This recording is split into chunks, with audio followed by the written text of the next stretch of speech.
This is how fast things are changing. This is the information age. If you're operating by old ideas, you're obsolete.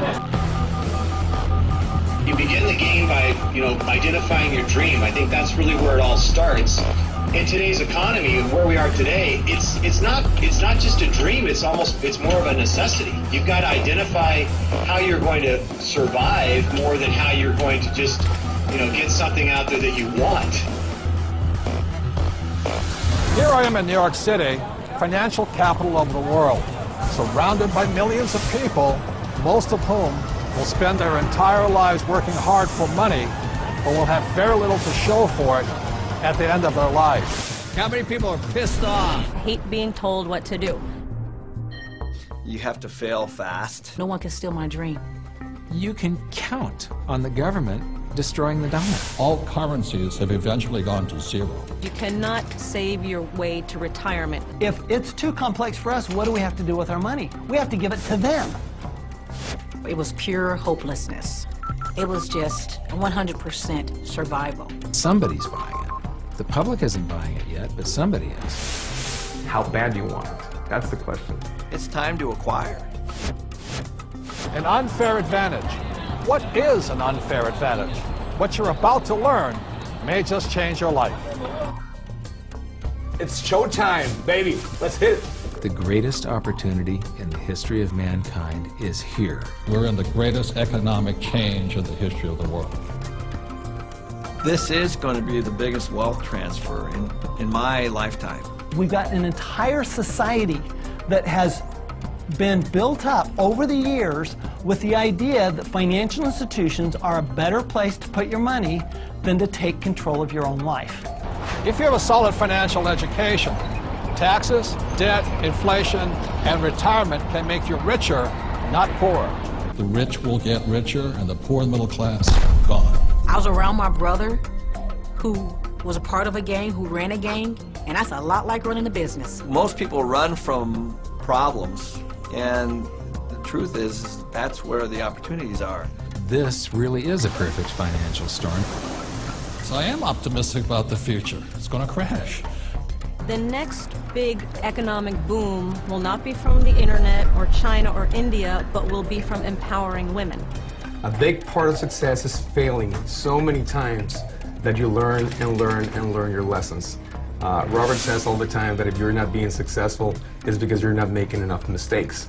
People think that cash is like a safe place to be, a place to park your purchasing power. And I think cash is the worst investment that you can have. And if you follow an economist, you're in trouble. Okay, you want to have barely enough income to survive if you're lucky.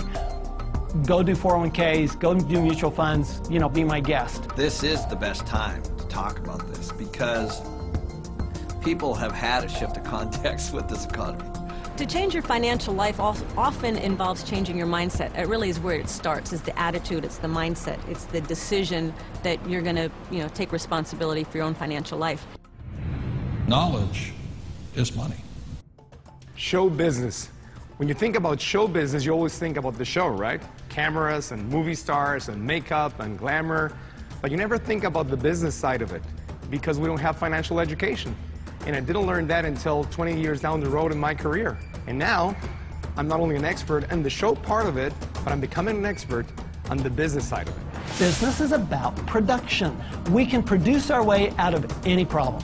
I was probably age 8 when I started thinking about millions.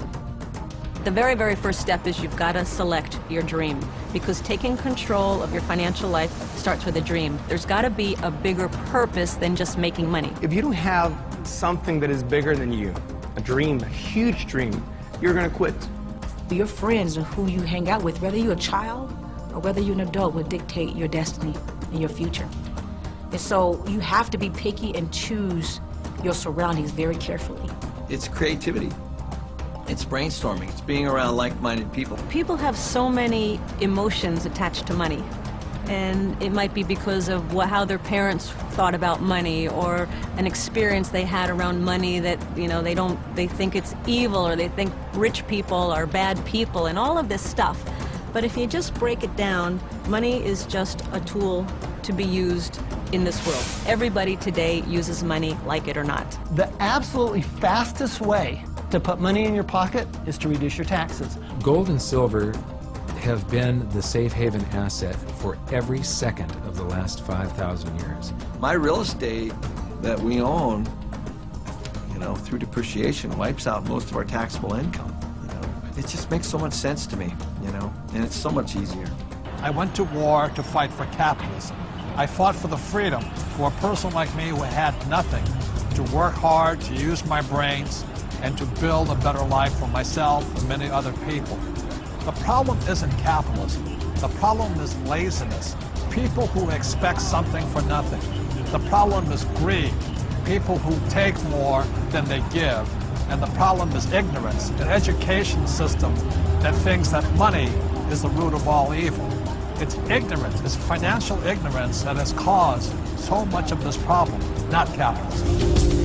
It's not just a dream, it's more of a necessity. You've got to identify how you're going to survive